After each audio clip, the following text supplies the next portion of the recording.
C'est ce que l'on fait à Notre-Dame de Paris dès le 10 novembre, avec cette fameuse cérémonie où on transforme la cathédrale Notre-Dame en temple de la raison, grande cérémonie à la raison, le rôle de la raison étant d'ailleurs campé par une actrice qui se trouvait être la maîtresse de Fabre d'Églantine.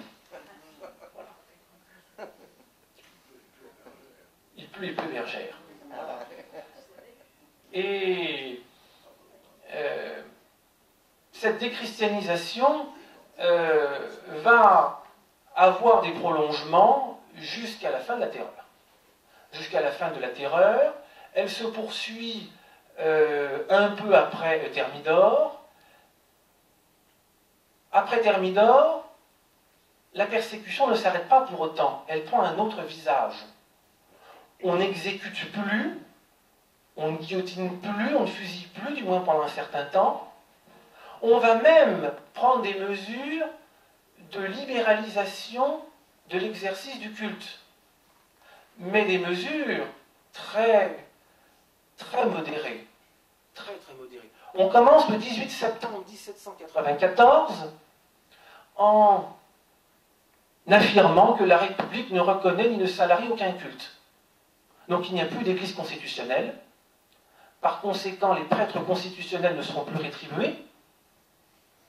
La République ne salarie aucun culte. Donc, la différence qui a été faite entre prêtres réfractaires et prêtres jureurs s'estompe, puisque la République ne reconnaît plus aucun culte.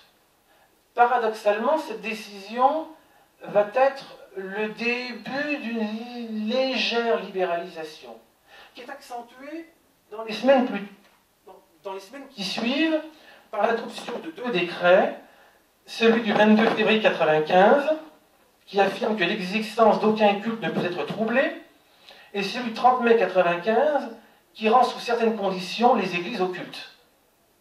Donc il y a un début. Ceux qui demandent à pouvoir avoir une église pour y célébrer le culte peuvent l'obtenir, et certains l'obtiennent.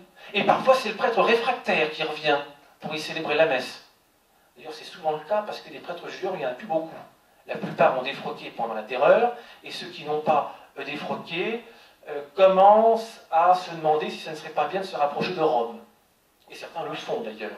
Le premier à l'avoir fait, c'est l'évêque du Mont-Blanc, en 1796.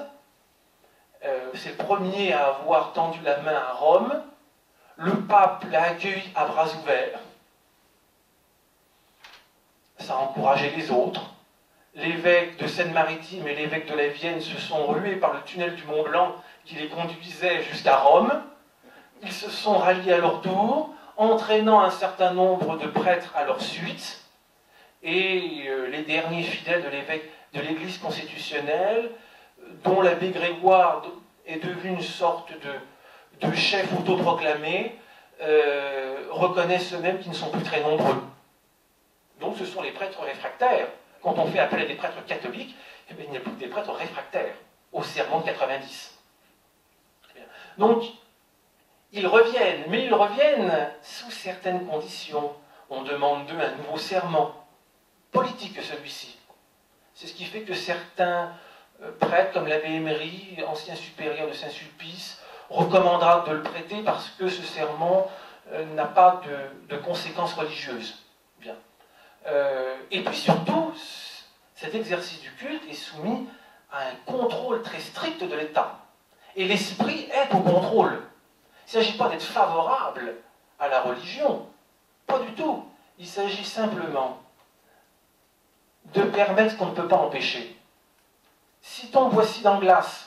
Boissy d'Anglas, c'est l'une des personnalités politiques les plus en vue de la Convention thermidorienne. Donc l'une des personnalités politiques les plus en vue des années 94-95.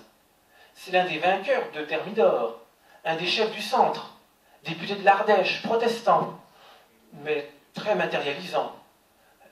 Et ce Boissy d'Anglas qui est en train de rédiger la Constitution de 95, donc c'est pas rien, c'est vraiment une des personnalités politiques les plus en vue de l'époque. Que dit Boissy d'Anglas? Surveillez ce que vous ne pouvez empêcher, régularisez ce que vous ne pouvez défendre, gardez-vous de la persécution qui fait des martyrs, que les cérémonies soit libre pour que bientôt on n'y attache plus aucun prix. Voilà l'esprit de ces petites réformes de libéralisation du directoire. Il s'agit de régulariser ce qu'on ne peut empêcher. La persécution, donc, s'allège pendant quelques années. Très peu d'années, en fait. En 1797, les royalistes emportent la majorité aux élections aux deux conseils. Ils rendent la liberté de culte immédiatement. 6 mois plus tard, un coup d'État annule les élections. On déporte les principaux députés royalistes en Guyane. Et immédiatement, on rétablit les mesures de persécution contre le clergé réfractaire. Immédiatement, on rétablit ces mesures de persécution. Et les persécutions reprennent. Et de nouveau, elles sont sanglantes. On ne songe jamais aux persécutions de 97, 98, 99, mais elles ont fait des centaines de morts. Il y a eu des prêtres qui ont été déportés dans des bagnes, dont ont été fusillés. J'ai moi-même un de mes arrière-grands-oncles en Bretagne, qui était curé de campagne, réfractaire. Il a été massacré le 8 septembre 98. Pas en 92, pas en 93, pas en 94, en 98. Voilà. Donc, ces persécutions vont durer jusqu'à l'arrivée au pouvoir de Bonaparte, qui en juin 1800 va mettre fin à ces persécutions violentes, à des fins tout aussi utilitaristes que les mesures de 95 ou que la politique que préconisaient les philosophes des Lumières. Alors, à côté de cette persécution, il y a, et c'est le deuxième aspect de cette réflexion, une instrumentalisation du sentiment religieux au profit de la Révolution, de la République, de l'État. Là encore, les Lumières offrent la clé. Jean-Jacques Rousseau, dans le contrat social, explique: il y a donc une profession de foi purement civile, dont il appartient au souverain de fixer les articles, donc au pouvoir politique, non pas précisément comme dogme de religion, mais comme sentiment de sociabilité, sans lesquels il est impossible d'être bon citoyen ni sujet fidèle. Sans pouvoir obliger personne à les croire, il peut bannir de l'État quiconque ne les croit pas. Entre nous soit dit, il n'y a pas obligation, mais la sanction est tellement lourde que sans qu'il y ait obligation, on se sent quand même un peu forcé. Il peut le bannir non comme impie, mais comme insociable, comme incapable d'aimer sincèrement les lois. La justice est d'immoler au besoin sa vie à son devoir. Que si quelqu'un, après avoir reconnu publiquement ces mêmes dogmes, se conduit comme ne les croyant pas, qu'il soit puni de mort. Puni de mort. Il a commis le plus grand des crimes, il a menti devant les lois. Les dogmes de la religion civile doivent être simples, en petit nombre, énoncés avec précision, sans explication ni commentaire. L'existence de la divinité puissante, intelligente, bienfaisante, prévoyante et pourvoyante, la vie à venir, le bonheur des justes, le châtiment des méchants, la sainteté du contrat social et des lois, voilà les dogmes positifs. La sainteté du contrat social et des lois. Quant aux dogmes négatifs, je les borne à un seul, c'est l'intolérance. Elle rentre dans les cultes que nous avons exclus, et en particulier dans le culte catholique.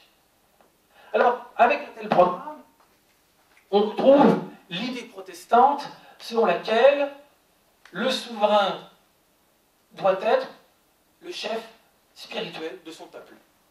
Idée préconisée par Luther, qui a inspiré la paix d'Augsbourg en 1555, telle est la religion du prince, telle est celle des sujets, principe appliqué en Angleterre, où le roi d'Angleterre est le chef de l'église d'Angleterre, principe appliqué dans tous les États luthériens,